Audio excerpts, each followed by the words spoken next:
जय गुरुदेव, जय माता की। मित्रों, आज का विषय रहेगा हमारा अपनी दास्तान और अपना स्वयं का जीवन। हो सकता है हमारे जैसा आपका भी हो।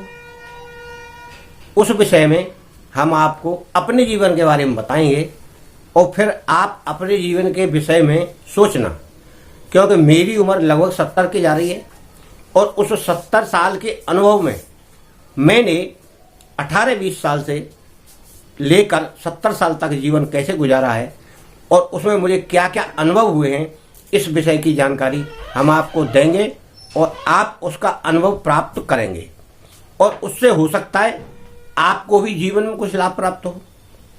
तो मेरा जीवन सामान्य परिवार में हुआ है और सामान्य परिवार में ही मेरी शादी हुई है। मैं उस समय 10 में पढ़ता था, शादी हुई।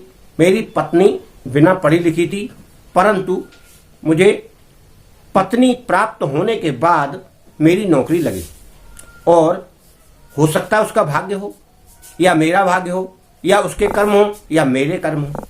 उसके बाद मेरे जीवन में उन्नति का वो सैलाब आया, परंतु इसके साथ साथ जब मैं पढ़ता था तो शंकर जी की साधना करता था।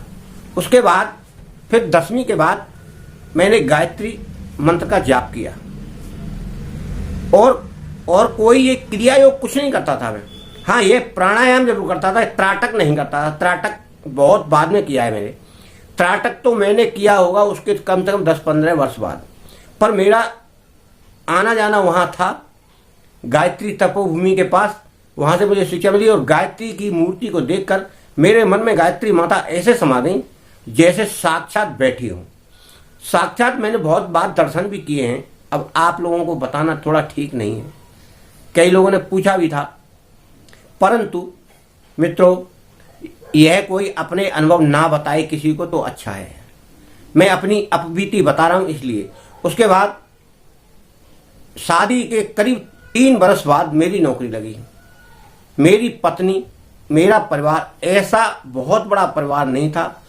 शादी हो गई, नौकरी लग गई और उसके बाद मेरी पत्नी के भाग्य हों या कर्म हों, मेरे भाग्य हों या कर्म हों, हम लोग यहाँ नौकरी लगने के बाद इतनी जगह अच्छी आ गए कि जहाँ हमारा घर परिवार था उससे कम से कम 10 गुना, 20 गुना, 100 गुना।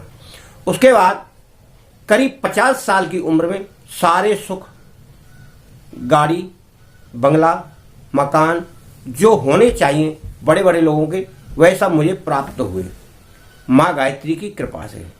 क्यों कि मैं उन्हीं की साधना अनवरत आज भी करता हूँ, जब भी करता था, शुरू से करता हूँ।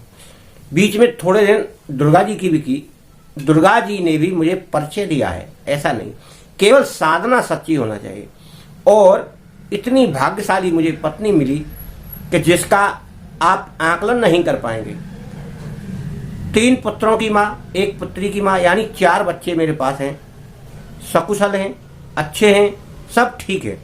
और उनका घर परिवार, शादी संबंध सब करके देखने के बाद मृत्यु को अचानक ऐसे प्राप्त हुई जब भीष्म पितामह जिस घड़ी का इंतजार कर रहा था उस घड़ी में उनकी मृत्यु हुई और मेरे सामने हुई। मेरे सामने का मतलब मैं उनके सामने नहीं, मैं सामने होता तो मृत्यु नहीं हो पाती, क्योंकि एक नर्स ने मुझे बाहर कर दिया और मुझे बाहर आते ही उनकी मृत्यु हो गई।